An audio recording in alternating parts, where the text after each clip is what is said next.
Bismillah ar-Rahman ar-Rahim. Assalamu alaikum, dear students.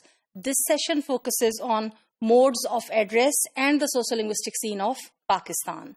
I hope and expect by the end of this session, you will be able to understand the sociolinguistic dimensions of the use of various modes of address in the Pakistani context. Well, my dear students, address terms is an important feature of social interaction in different societies. They are used differently and they provide valuable information about the interlocutors as well as they provide insights into the social and linguistic behavior of the society where they are used. Address terms play a crucial role in communication because the way you address the other person, that generally happens at the beginning of a conversation or interaction and then repeatedly may occur during the conversation. This choice of mode of address determines the attitude and reflects the attitude that is determined between the two interlocutors, that is between the addresser and the addressee. So, modes of address are used as the means of maintaining social relationships between members of the society. They need to be studied both from the linguistic perspective and from the cultural perspective. Yule 2006, in fact, has defined a term of address as a word or a phrase for the person in context. Another definition that I want to share with you is from Untitled 1995, and according to Untitled, words or expressions used in interactive, dyadic and face-to-face situations to designate the person being talked to are known as address terms. Different linguists and sociolinguists have contributed different types of definitions covering different aspects of modes of address.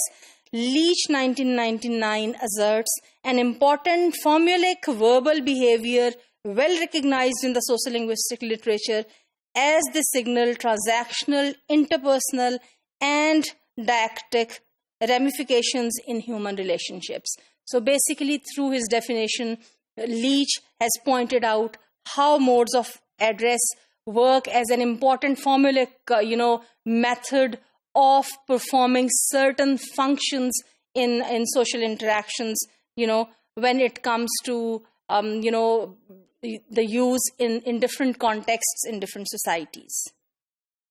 Well, my dear students, modes and terms of address are important in many societies for the purposes of identification. Because through a mode of address, the addresser shows his or her identification of the role or the status or the positioning of the addressee. And secondly, as expressions. So, you express your feelings, thoughts, and attitude towards the addressee through this choice that is made with reference to the modes of address. The use of these terms depends upon the social rank, age, gender, or any other variables that operate in that relationship. In the past few decades, of course, there has been kind of increased interest overall in sociolinguistics.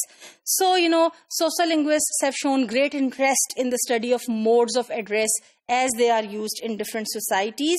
So that the interrelationships of the addressers and the addressees in different contexts could be determined. An important thing about these modes of address is that they are not static. They can be changed. They can be different. What does it mean?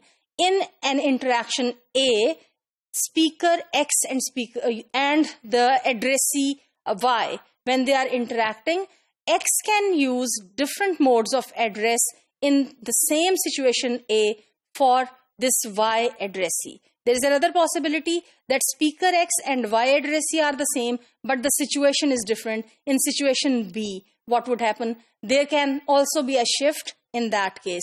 So, they are not static, they are fluid in that sense.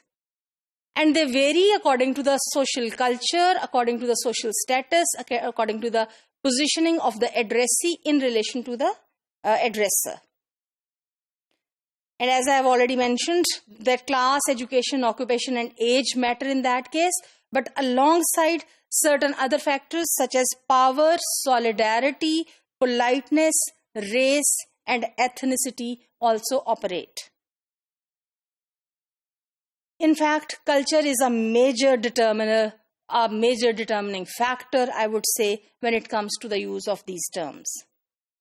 Members of a speech community utilize various kinds of these terms in order to kind of create, various kind of sociocultural relationships. These terms can include names, nicknames, titles, pronouns, prefixes, etc. So, there are various differences between English and South Asian languages that are found in this regard. And in multiple ways in South Asian languages, language permits the speakers to mark this relationship between the addresser and the addressee. As far as the case of Pakistan is concerned, certain honorifics are used, for example, as modes of address. If you look at the screen, you can see certain examples. For example, sir or madam. Sometimes Urdu modes of address are used, muhtaram or muhtarma. Sometimes janab is used.